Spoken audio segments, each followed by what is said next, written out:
Hello! Just before I go and make tea, I thought I'd treat you to another chapter of George's Marvellous Medicine by Roald Dahl, and we've got up to the part called The Brown Hen. There we go, can you see? Let's see what happens. George stood in the farmyard, looking up at the roof. The old farmhouse had a fine roof of pale red tiles and tall chimneys. There was no sign of Grandma. There was only a song thrush sitting on one of the chimney pots, singing a song. The old Wurzels got stuck in the attic, thought George. Thank goodness for that. Suddenly, a tile came clattering from the roof and fell bang into the yard.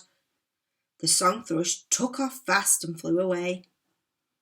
Then another tile came down. Then half a dozen more.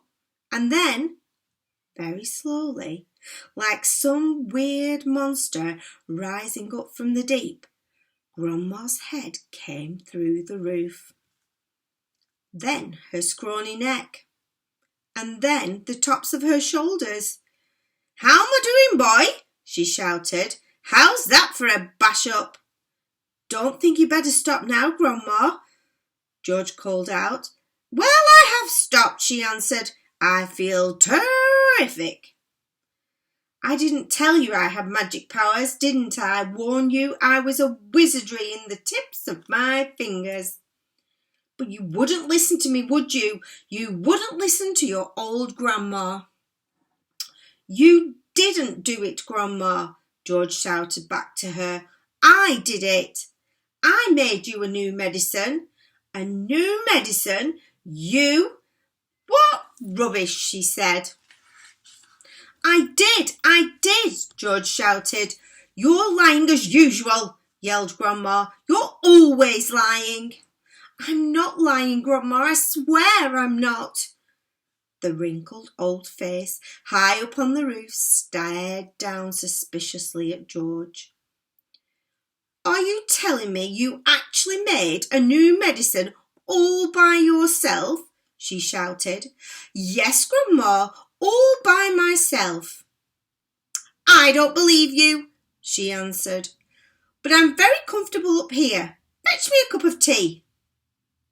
A brown hen was pecking about in the yard, close to where George was standing. The hen gave him an idea. Quickly, he uncorked the medicine bottle and poured some of the brown stuff into the spoon. "Watch this, Grandma," he shouted. He crouched down, holding out the spoon to the hen. There he is. See him? "Chicken," he said. Chicken, come here, have some of this." Chickens are stupid birds and very greedy. They think everything is food. This one thought the spoon was full of corn. It hopped over, put its head to one side and looked at the spoon. "Come on, Chicken," George said. "Good chicken, chick, chick, chick." The brown hen stretched out its neck towards the spoon and went peck.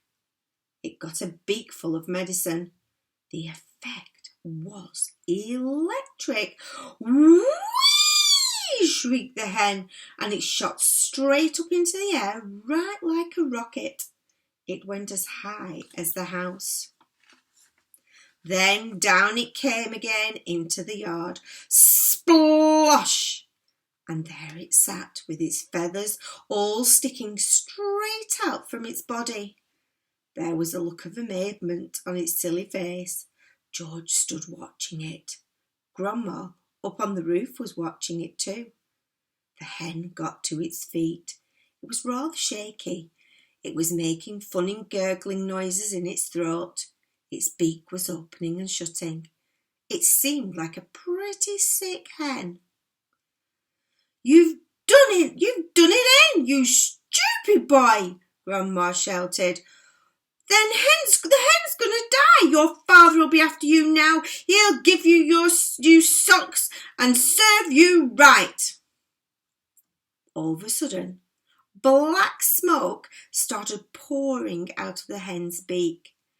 It's on fire, Grandma yelled. The hen's on fire. George ran to the water trough to get a bucket of water. That hen'll be roasted and ready for eating any moment, Grandma shouted. George sloshed the bucket of water over the hen. There was a sizzling sound and the smoke went away.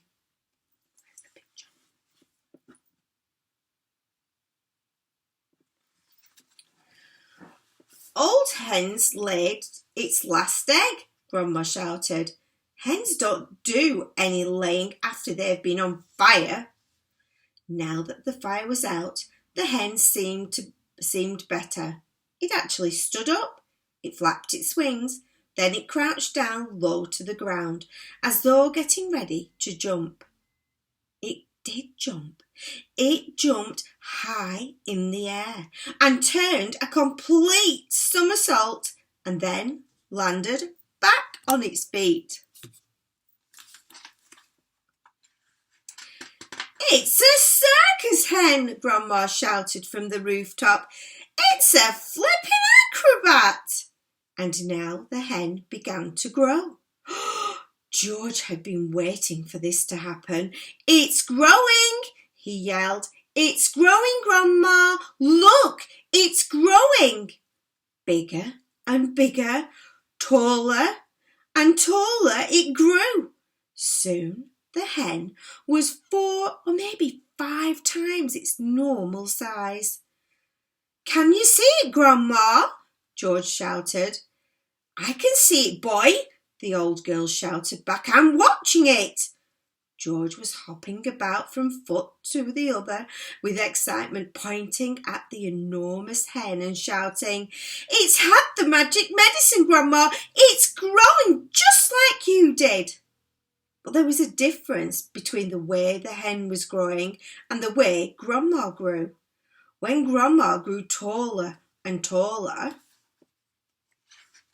thinner and thinner, the hen didn't. It stayed nice and plump all along. Soon it was taller than George, but it didn't stop there. It went right on growing until it was as big as a horse. And then it stopped. Doesn't it look marvellous, Grandma? George shouted. It's not as tall as me, Grandma sang out. Compared with me, that hen is titchy small.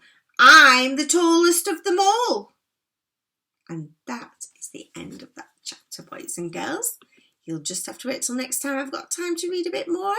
Okay, see you later.